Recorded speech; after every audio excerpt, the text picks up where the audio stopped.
Have you ever wondered if something you do in private, something that no one ever talks about, could be quietly working against you? Because here's the truth, and it may shock you. If you're over 60 and you still masturbate regularly, you might be damaging your erections without even realizing it. Not because of the act itself, but because of how you do it and how often. I'm Dr. James. I've spent more than 30 years working with men across America, helping them regain their vitality, improve circulation, restore testosterone, and reclaim intimacy. And one of the most common questions I hear, whispered behind closed doors, is this: Doctor, am I hurting myself when I do it? That's a powerful question, because while masturbation can absolutely be healthy, even healing for older men, there are at least 10 hidden risks that almost nobody is talking about. Things like pelvic nerve damage, hormonal disruption, even emotional isolation that erodes your confidence without you noticing. But here's the good news. Every one of these risks is preventable. So in this video, I'm going to walk you through these 10 dangers, one by one, and show you how to turn this private act into a positive force for blood flow, testosterone, and sexual health.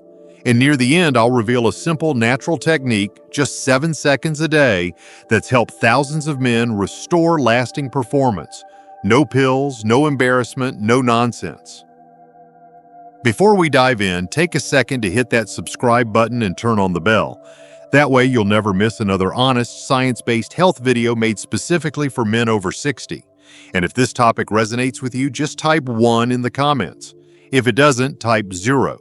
Your feedback helps me make these conversations more helpful for you. All right, let's begin with the first risk. And it's one that creeps in slowly, often without you realizing it. It's not physical, it's emotional.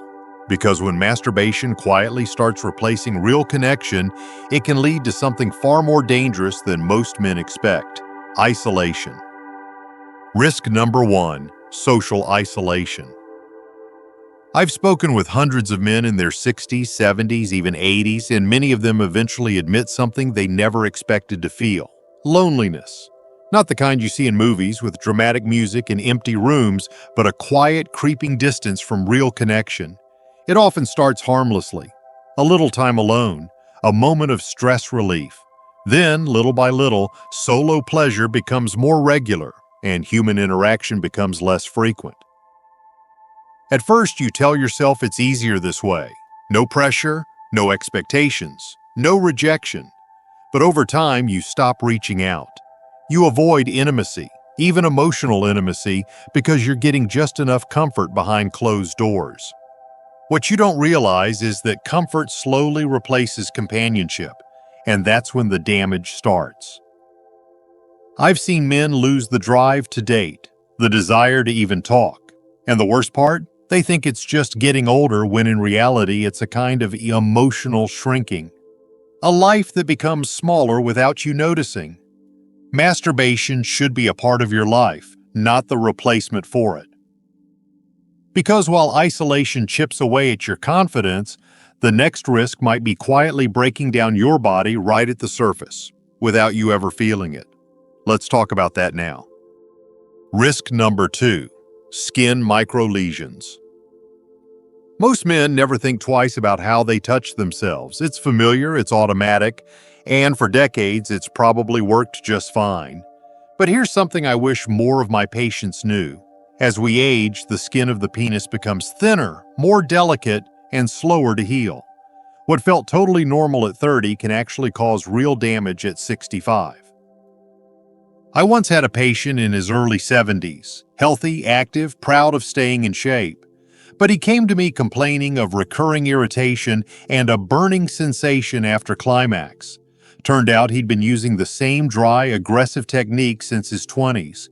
He had no idea that tiny micro-tears were forming every time, invisible to the eye, but enough to trigger inflammation, sensitivity, even pain during urination. These micro-lesions may seem small, but they open the door to bacteria, scarring, and long-term sensitivity loss. And many men never connect the dots. They just notice that pleasure doesn't feel quite the same anymore and assume it's age. But it's not always age. Sometimes it's how you're treating the most sensitive part of your body. Be gentle with yourself. Use lubrication. Your body deserves care, not wear and tear. Because while physical damage can heal, the next risk affects something deeper, something that could change how your brain responds to arousal entirely. Let's explore that next. Risk number 3, desensitization. This one hits closer to home than most men realize, because it happens slowly, and you often don't notice until it's already interfering with your intimacy. I remember a patient in his late 60s, sharp guy, married for over 40 years. He came in frustrated, saying he couldn't feel much during sex anymore. His wife was patient, but he felt embarrassed, even ashamed. After a few questions, it became clear. He had conditioned himself to respond only to a very specific type of solo stimulation. Same grip, same pressure, same rhythm, every single time. Your brain is incredibly adaptable. If you train it over and over to associate pleasure with one exact pattern, eventually it becomes dependent on that pattern. It's called sensory adaptation, and it's more common than you'd think. The problem is, real intimacy rarely follows that same script. So when you're with a partner, someone who touches you differently at a different pace, your body doesn't respond the way it used to. Not because you're broken, but because you've trained yourself out of responsiveness. The good news is the brain can relearn. You just need to introduce variation, curiosity, and imagination back into the experience. Because while desensitization is reversible, the next risk isn't just about sensation, it's about the warning signs your body may be trying to send you and what happens when you ignore them. Let's talk about that. Risk number 4, masking erectile dysfunction. One of the hardest things for many men to admit, even to themselves, is that something isn't working the way it used to. I remember a gentleman in his early 60s who came to see me not for a sexual issue, but for fatigue. As we talked, he casually mentioned he could get an erection during masturbation, but struggled every time he was with his wife. He assumed it was stress, or nerves, or just aging. But what he didn't realize was that this mismatch, strong alone, weak with a partner, can be a subtle early sign of something deeper. You see, erections are more than just a bedroom issue. They're often the first warning sign of underlying problems, like cardiovascular disease, diabetes, low testosterone, or even early nerve damage. When you're alone, the brain and body can relax differently.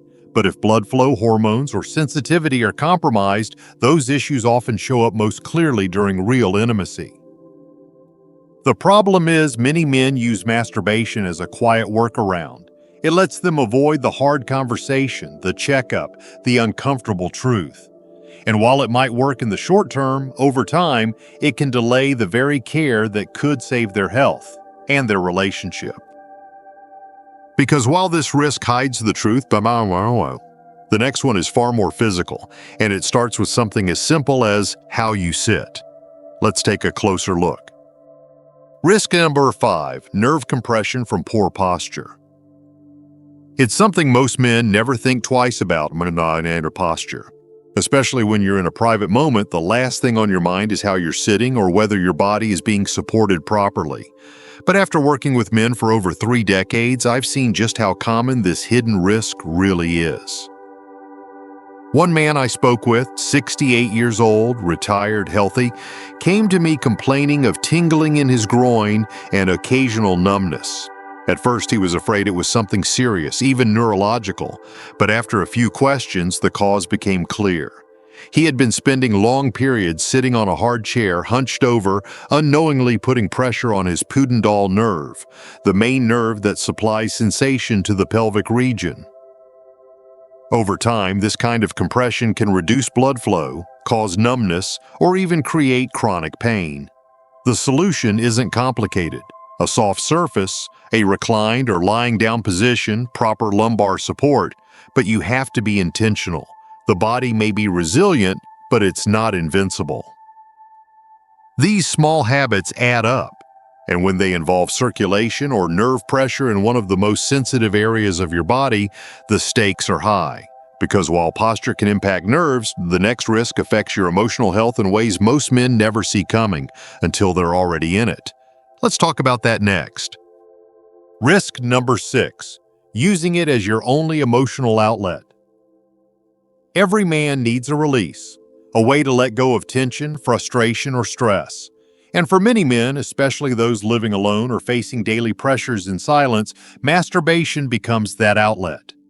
I get it, it's private, it's reliable, it helps you feel something when the rest of life feels flat. But here's the truth I've learned after talking with so many men over the years. When self-pleasure becomes your only emotional release, it can start working against you. I remember a patient, 72, who admitted that after his wife passed, he started relying on masturbation to help him fall asleep, then to ease his anxiety, then to fill the quiet moments in the afternoon. He didn't even enjoy it much anymore. It just became a way to avoid the ache of being alone. Over time, he noticed he wasn't reaching out to friends as often. He didn't go on walks like he used to. His world got smaller, and he couldn't figure out why. The danger here isn't the act itself, it's using it as a substitute for emotional expression. Your body may find temporary relief, but your mind and heart still carry the weight. And that weight can show up in unexpected ways, like guilt or shame that's been quietly following you since boyhood. That's exactly what we'll explore next. Risk number 7, guilt or shame. This is one of the most private, unspoken struggles I see in my practice, and yet it's also one of the most common.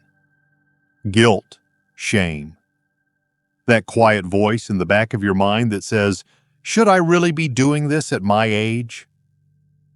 I've had men sit across from me, strong men, men who've raised families and built lives, and they still lower their voices when they bring it up. Often the roots go all the way back to childhood, religious teachings, family beliefs, cultural messages that taught them this natural act was something dirty or weak or sinful. And even now, decades later, those old messages linger in the background. The truth is, shame is heavy. It doesn't just sit in your thoughts, it gets into your body. It shows up as anxiety, low self-worth, or even physical tension.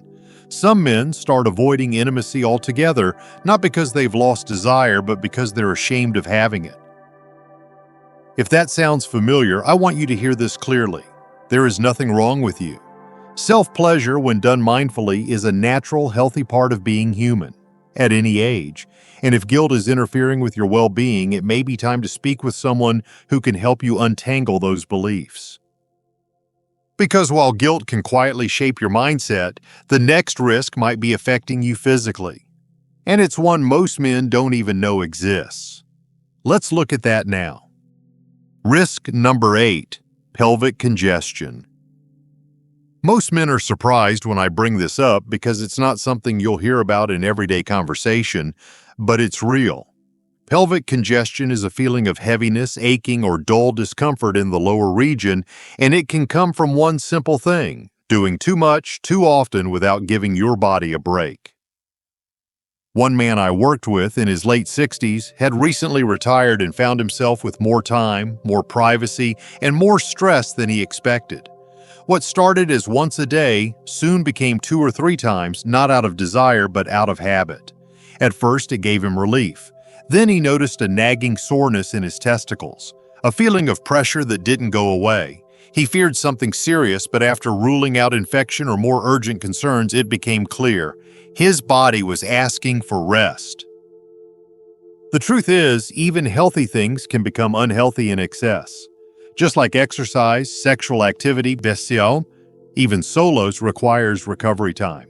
Without it, blood flow builds up in the pelvic area and the tissues don't get the circulation or balance they need. So how often is too often? That varies, but your body knows. Discomfort is a signal, not an inconvenience. Now, while this risk is mostly physical, the next one affects something even more personal. And for some men, it can become a roadblock to fatherhood. Let's talk about that next. Risk number 9, reduced semen quality. Now, I know that for many men over 60, having children may no longer be top of mind, but for some it still is. Whether it's a second marriage, IVF planning, or simply wanting to keep that door open, fertility can still matter later in life. And here's something many men don't realize. Frequent ejaculation, especially on a daily basis, can temporarily reduce the concentration and quality of your sperm. I had a patient, 63 years old, newly remarried, and he and his wife were hoping to conceive.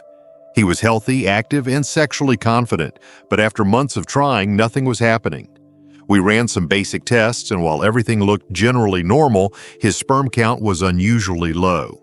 When we talked more, he admitted he was ejaculating almost every day, just out of habit. He had no idea that even something so natural could affect his chances of starting a family. The good news? The solution is simple. Studies show that a short period of abstinence, around 2 to 5 days, can restore optimal sperm quality. It's not about stopping completely, just about giving your body time to replenish.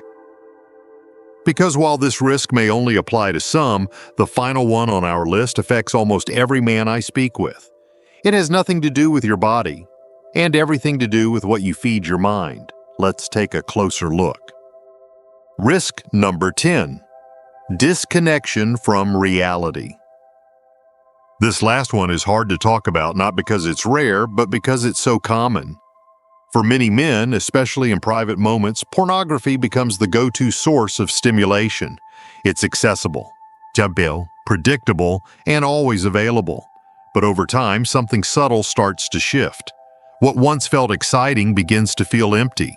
Real connection with a partner becomes harder to engage in, not just physically, but emotionally. One man I worked with in his early 70s told me he had stopped feeling much during intimacy with his wife. He still loved her, still desired closeness, but something felt off. After some honest conversation, we realized he'd been relying heavily on explicit, high-stimulation content, the kind that floods your brain with dopamine and trains your expectations toward fantasy. The result? His brain struggled to respond to the natural, imperfect, human beauty of real touch.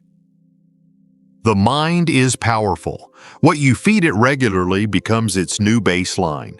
And when your brain becomes conditioned to over-the-top stimulation, real-life connection can feel dull, even when your heart wants more. The solution isn't shame, it's balance. Rebuild intimacy with imagination, memory, emotion. Let your arousal come from within, not just from a screen.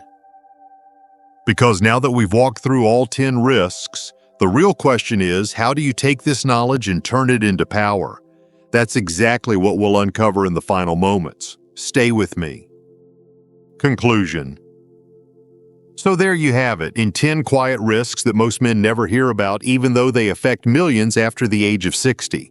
And I don't share any of this to create fear. I share it because I've seen too many good men suffer in silence, not realizing that small habits were slowly taking something from them.